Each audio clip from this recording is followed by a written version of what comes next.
Season 9 of Selling Sunset was one hell of a season for the Oppenheim group. It's a miracle the LA office is still standing after this hot mess express. Let's get into it. Hey y'all, it's Nay. Welcome back to my little corner of YouTube. This video will contain spoilers for Selling Sunset Season 9, episodes 8 through 10, so the final episodes. So if you haven't seen them yet and you do not want spoilers, save this video and come back after you do. You are about to hear my thoughts on episodes 8 through 10, but of course I want to hear yours, so feel free to drop your thoughts below if you do want to participate in the conversation and give this video a like and a hype before you go. So the reunion does have a date. It's going to be November 5th. Now, I'm well aware that the Selling Sunset reunion is not like Love is Blind. With the Love is Blind reunion, it drops at the same time for everybody, and so it's not available before a certain time. I'm pretty sure with the Selling Sunset reunion, because I haven't seen a time for it, it's just going to drop at 12 a.m. on the 5th, and then you can watch whatever you want. So, I'm aware that some people are already going to have seen it, but I'm still going to hold the watch party. It'll be my first time watching it at the time of the watch party, and if you want to watch with someone, I'll be there, but I understand this isn't a traditional, everybody's going to see it at the same time, so it makes sense to do a watch party, but I'm still gonna do it. The link for my Discord server is in the description box. So 6 p.m. PST and 9 p.m. EST for Discord. And keep in mind that daylight savings time is happening. And then of course I'll have something up on the community tab just to cover all my bases. Now let's get into this Mary and Chelsea blow up at dinner. First off, these people could not sit at a table and have a meal to save their lives. Every time they sit together at a table, something happens. Like, y'all don't be hungry? Y'all don't want to eat first? Eat and then argue, and then you won't even argue because you would be so full, the food was so good that you don't even want to argue. Everybody go home happy. Try eating first. Now look, I am very empathetic of Mary and Romaine's situation. I spoke about it at length in my last video. It is extremely violating for someone to break into your space and steal your stuff and steal your things that are sentimental to you. So yes, in the situation with Mary's house, Mary is absolutely the victim. But in the situation where Chelsea bought Mary flowers, I feel like Mary's trying to make herself the victim when this is literally a victimless situation. Girl, all she did was buy you flowers. Why are you crying? Why are you triggered by the sight of her name on a piece of paper? I saw some names on the table. Just freaked me out seeing her fucking name. Whoa, wait. Like, is she actually gonna come? And then all the thoughts are, I was like, oh, fuck. It's triggering. I feel like she putting 20 on 10 with this situation. It was never that. If you didn't like the flowers, good, they're in the trash. But it is not a triggering situation for her to buy you flowers. So unless there's something else that she's triggered by that they are not making clear, I'm really not understanding. The girl is damn near acting like Chelsea's the one who ran up in there and stole her stuff. And like I said, I do believe that Chelsea sent those flowers genuinely and authentically. In fact, Chelsea said the same thing in this batch of episodes that I said in my last video. I honestly think it was genuine because I'm not about to waste my time nor my money sending flowers to somebody that I don't care for. What makes you think I spent my hard-earned money on flowers? Because, listen, Mary, respectfully, I'm not very close to you. Because to me, this is common sense. I'm not spending my money and time on you if I don't want to. These are grown people we're talking about. Mary seemed to be harping on the fact, you could just text me, everybody else text me, why don't you just text me, you have my number? And Chelsea's like, girl, babe, we're not on texting terms. I would have texted a good friend. I would have called a good friend. I would have even texted an acquaintance. You are neither. So I sent you flowers as a sign of humanity, as a good human gesture. It didn't warrant a text because I wouldn't have texted you any other day. I sent a genuine, thoughtful, kind gesture. And I guess what? I was actually going to write at the end of the message, I know we're not close, so please don't even feel the need to reply. And you couldn't do that in a text off camera? To me, that makes sense. Why would I be texting someone who I'm not on texting terms with? That's gonna be the only text in our thread is me being like, I hope you're back. I don't know. I think that flowers are a more no strings attached gesture than sending a text. I agree with Chelsea on that. Maybe some people don't, but that's how I see it as well. Then again, it could just be that one of my biggest love languages is gift giving. And so for me, it's just like, that's a part of my nature to be like, oh, something bad happened, let me send you something. I've done it with my friends often. I mean, not now, because you know, it's a little crazy out here. To me, that would be a gesture that I would do even if I wasn't super close with someone. So that makes sense. But Mary truly and honestly refused to let it go. And she also said that Chelsea was using it to get screen time. And Chelsea's like, babe, respectfully, have you seen my face card? I'm getting the screen time regardless. You really think I give a fuck about these fucking cameras? You seen what I've been through this last year? You think I care about some camera time? You're here saying that I did it for the cameras. What the fuck do you think I need camera time for? Bitch, they're gonna get my face regardless, trust me. Wow. A read. I love it. And then after that blew up, Jason was like, okay, let's cut the cameras. Mary's getting upset. Mary doesn't want to be mic'd anymore. And Chelsea's like, oh, so now you want to cut the cameras. Because a second ago when we were arguing for 10, 15 minutes, you let the cameras keep rolling. We got content for you. That's content for you. At the end of the day, you're getting paid off of this reality show. So you were okay with the cameras and the mics being on then. But you want to cut them now because Mary's upset. Cameras off. You don't get to pick when the cameras go off, bro. You didn't care when we were getting your content. You didn't care when we were getting your fucking content, did you? None of you didn't fucking care when we get. Don't fucking come talk to me. Don't come talk to me. I have never seen Chelsea go in on Jason like that, on any of the boys like that. And so I was like, oh, she's not backing down on this. Hey, say less. She's not wrong. Basically what I'm saying is that whole entire dinner was a disaster. But what else is new with this group of people? Mary met up with Nicole, which might seem like it came out of nowhere because last time they had lunch, she was like, that was really messed up what you said to chrishell. But I already knew that Mary and Nicole were back on speaking terms because Nicole's been posting pictures of her, Mary, her husband, I guess, and Jason on her Instagram story. So clearly they're all speaking again. You know something that I found interesting? Mary never brought up to Nicole, oh, you're only saying that you're moving to Nashville on cam. You wanted this to be an on-cam moment. But she thinks that Chelsea is using flowers for an on-cam situation. Nicole definitely put that on cam for a reason. As her big, au revoir, I'm leaving, bye, I'm gonna be gone. Now at one point, Mary also meets up with Amanza and Sandra. She's talking about this Chelsea situation. She's like, every single time I have an interaction with Chelsea, it's negative, which is not true because prior to Mary making that flower situation bad, Chelsea was even being courteous and nice to her at dinner to her face. You work hard for your money, you know what I mean? Your family heirlooms. You don't come from money. You've worked for every single dollar you have. That stuff is important to you. So it's okay to like grieve like the stuff that you've lost. That was a very nice interaction, but every interaction she has with her is negative. That's not true. Stop using hyperbole. There is one thing that I agree with Mary on though, and it's the fact that Chelsea's calling herself a single mom. Funnily enough, this came up this past season of Love is Blind, where there was a guy on there calling himself a single dad. Come to find out, his child's mom is fully involved in the situation. And I said, a single parent is someone who does it alone. And so, no, Chelsea is not a single parent. She very much has help, and a lot of help from her rich ex-husband. Her kids are well taken care of from both parties. She's not a single mother, she's a co-parenting mother. I agree with Mary on that. You want to know something about being a single mother? Look at her or Amanza's situation and you're gonna have that. Outside of that, Mary and Romaine are considering therapy, which I think is great. I'm on board with Jason. I think everybody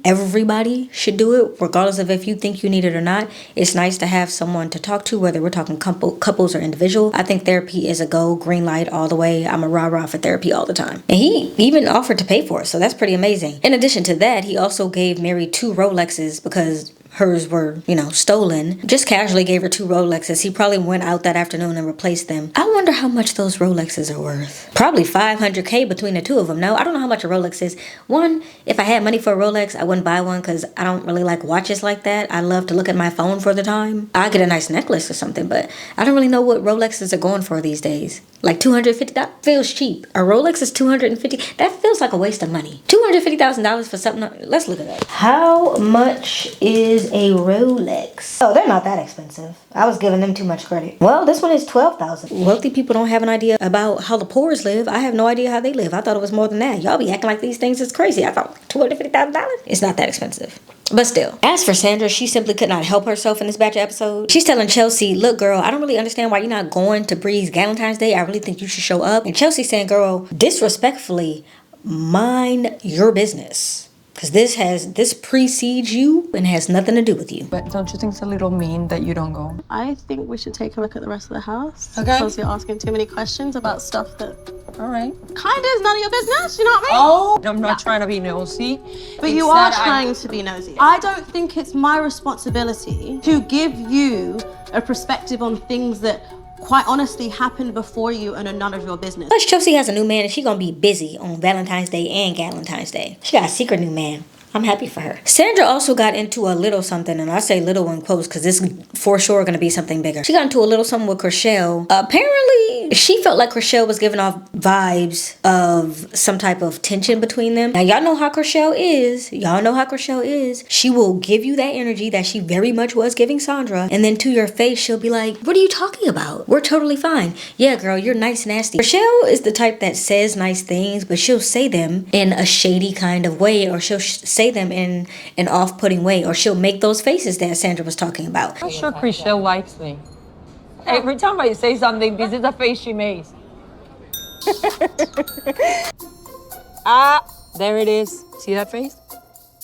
Tell me that you don't think that there's something going on there. chrishell is the definition of nice nasty, and chrishell knows what nice nasty is because she's, if I'm remembering correctly, chrishell's from the South. So when Sandra approaches her, of course she can, what's it called when you, it's like when you know that somebody is doing something illegal, but you tell them not to tell you anything about it because if the cops come around, you want to be able to say, I didn't know anything. There's literally a phrase for it, and I cannot think of it. Hey Siri, what is it called when you pretend to not know information about something just so that if the cops come around, you can say you didn't know? Feigned ignorance is the term for pretending to be uninformed or unknowledgeable about something. We're gonna stick beside it, but that's not what I'm thinking. But yeah, that's what chrishell is doing. So when you ask her about, hey, is there some tension, she can say, but I only ever said nice things to you. Okay, girl, but it's the way that you said them, and it's the body language, and it's the behaviors. We all know that communication is more than just the things you say. It's how they come off, it's how they're perceived, it's everything. It's the totality of everything. So chrishell being like, but I never said anything mean. Girl, chrishell's very nice nasty. That's the perfect phrase to describe her. And so apparently Sandra used to live in the same apartment building as chrishell's assistant, and she ended up keying her car or something. So chrishell very much has motive to not like Sandra off rip, because she's gonna ride for her assistant, and if her assistant is saying this girl is crazy, I don't like her, then chrishell, whether she wants to or not, and I think she wants to, but whether she wants to or not, she's gonna feel a way about her. She's gonna treat her a little, you know, even if you pretend to be nice to someone in their face, if you don't like them, it's gonna come off cold. And I think that that's the vibe that Sandra's picking up on. chrishell pretending like that's not there is very much a lie. And then chrishell's like, well, respectfully, girl, you just got here, so why don't you worry about trying to sell a house instead of trying to make some friends? At the end of the day, it doesn't matter though. Just work, just focus on your work. The friendships will come. I'm not saying I want to be your friend. And part of me is with her on that because, girl, you're standing in a $30 million house. Like, take this in. This doesn't happen to, well, maybe it happens often for her. I don't know. But take this in. This is amazing. Look at this view. And I'm going to be real. I think Sandra kind of keyed that woman's car because she kind of, I don't know. Next up is Bree. I mentioned that I love to host. Apparently Bree does too. I love this entire setup she did for Valentine's Day. Now, when I imagined it in my head, I thought it was going to be a cute little luncheon with the girlies, you know, her private chef, of course. And then an IV drip and some Botox in the corner. I didn't realize it was going to be an extravaganza. This was a whole little situation. I loved it. From the dancers to the Botox, which I wouldn't give, but shout out to them. Everything. It was amazing. I also love the way that she did the invites with the wax kisses and the performance. She had whole ass singers come and deliver this stuff. And I mean, they were hitting those notes. These are professionals. Happy Valentine's Day, dear lady. Okay, Harmony. But Chelsea's face when she found out that it was from Bree, I mean, priceless. All three of them, in fact, were really into it. They were like, oh, who's inviting us to this thing? And they probably noticed that Bree didn't get an invite. So they were like, oh, this is lit. We're going. And then they found out that it was Bree's event. And they were like, I'm busy. When in reality, they weren't. The thing that they were busy doing was planning how they were going to find something to do while her event was going on. Now, at Valentine's Day, Sandra was talking to Bree about chrishell saying that she's only nice on cam. And I'm going to be real, Sandra is a bit naive, and chrishell told her she's going to have to toughen up, and I agree with her. You think that she didn't mean that in a shady way? How could she have meant that in a nice way? If somebody is saying that you're different on and off cam, that is shady by definition because they're saying you're fake. They're saying you're a fake person. Of course, chrishell meant that in a shady way. So Sandra being like, I don't think that's what she meant. Sandra better put some pep in her step with these group of girls because they gonna run her over. I also find it hilarious that Bree and Emma had on the same outfit. They clearly shopped at the same place. However, Bree had the dress form and Emma had the shirt and skirt combo, but same outfit. I also really love Bree with this red hair. Now, chrishell has this $28 million listing, which I learned from selling the OC. Basically, better show up as a $30 million listing because when you're that close, people are gonna put it in the category of 30. So if you want it to be more in the category of like the 20s, then you would list it at a 25 or a 26 instead of a 28. wait. So that's just kind of how the mind works. So I thought that was interesting. And this house is sitting on 2.6 acres, so that isn't a surprise. It's on PCH, Pacific Coast Highway, which kind of travels a little bit of Santa Monica, Malibu. It's like that whole little coastline there. And it's an 800K commission. Crazy numbers. Y'all know what? G's song sounded good. I never listened to any of G's music because I wasn't really sure what kind of music they made. But that song that they were playing for Chrishell sounded really good. Coffee, scrambled eggs, and cheese. Baby, I don't care. Could be anywhere, as long as you're with me. I might have to add that to my rotation. I mentioned in my season 8 recap that they were looking into donors. It sounds like they found one, so that's amazing for them. It also sounds like they're considering raising that family in Australia, so Chrishell might be another one leaving the O group. Emma broke things off with her man, maybe, because it looks like from the previews of that reunion that maybe they didn't really break it off and they might still be together. He also got her name tattooed, so I don't really know what they got going on. And apparently he was drunk when he proposed to her. Worst proposal ever, by the way. Was he drunk? He really is living his life like a college frat boy who never went to college. That's why I say he's too young and immature for her. I do agree with that. But he truly is never beating the I'm a trust fund baby and all I do is party allegations. And Emma is never beating the crazy cat lady allegations because even her dog meows. That's him! He meows.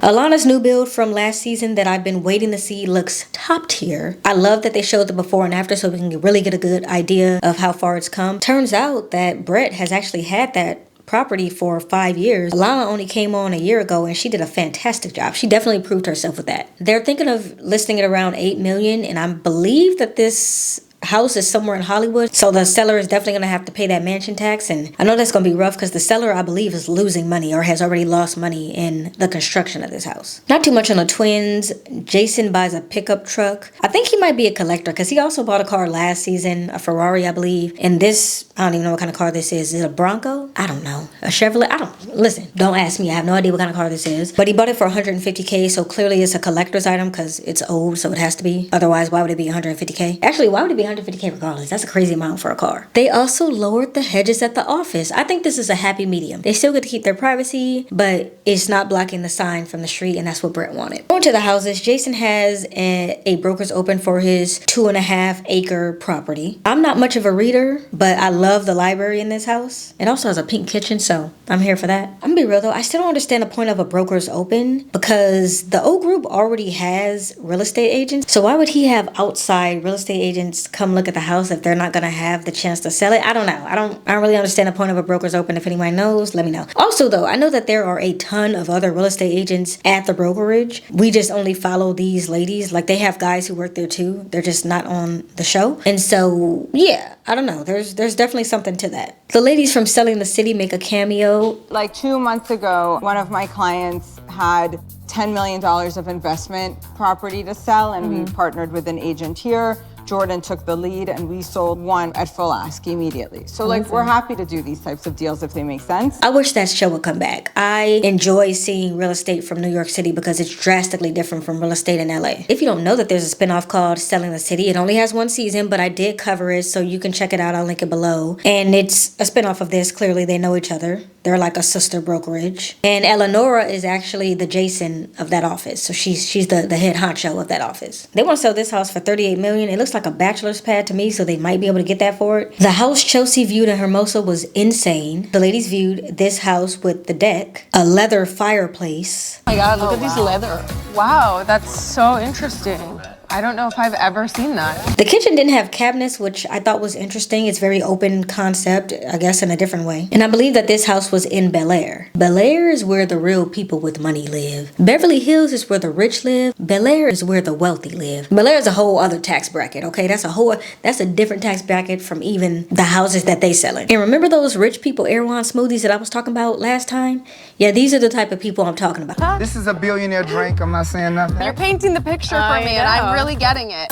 So what are y'all thoughts on this season? I am actually starting to think that this might be the last season for the LA office, although I would love to see it go to a season 10 just because I like a good round number. But I don't know. Nicole left. It sounds like Mary's thinking about taking a step back from the cameras at least, if not the old group. Chrishell might be moving to Australia, maybe no time soon, but you know what I mean? It sounds like things are wrapping up. And also from what I'm seeing sentiment, it sounds like some of you are thinking that the show has also run its course. And look, I'll say this, 10 seasons is phenomenal for a reality TV show. Especially when you think about the spin-offs of this series. Selling Tampa, they didn't even give that a chance. They really should have. I think they should bring that back. Selling the City may or may not come back. So far, it's looking like no. But maybe if the LA office does not do another season, then they'll consider bringing back some of the others. I was actually talking to Pete about this, and you were saying, well, Jason and Brett could still continue to make residual money off of the spinoffs, but as of right now, the only spinoff that they have is Selling the OC, and that's why I say if the old group LA office is not going to continue, then I could see Netflix maybe making an argument for bringing back the other shows. I would love to see Selling Tampa again. I would love, because like I said, different markets. It's not like the LA office. Selling Tampa, you're gonna get a lot more water, I would think, because Florida's around water. And then Selling the City, it's high rises. These aren't typical houses that we're talking about. It's hotel style living in condos and stuff like that. So I would really love to see those make a comeback. But let me know your thoughts. Like I said, I know that it's not a traditional reunion, but I am still going to be doing a watch party at 6 p.m. PST, 9 p.m. EST, and I'll put that information up on the community tab as well on November 5th. That's when it's happening. And then I'm also going to be covering Selling the OC this season that's coming up on November 12th. So stay tuned for that. And until then, I'll see y'all next time. Bye! Meat-based tofu. What does that mean? Isn't tofu by design like not... I ain't never heard no shit like that. That was a crazy ad I just heard. Meat-based tofu. Now I'm actually they got me. I'm interested. I want to know exactly what that is. Hold on. I'm gonna leave that up and look for it later. Alright, buns. I hope you guys are ready to record. Get in here. Get in here. Hell of a season for the Oppenheim. I can't help with that, but yeah. Let's look it up. This is not a test.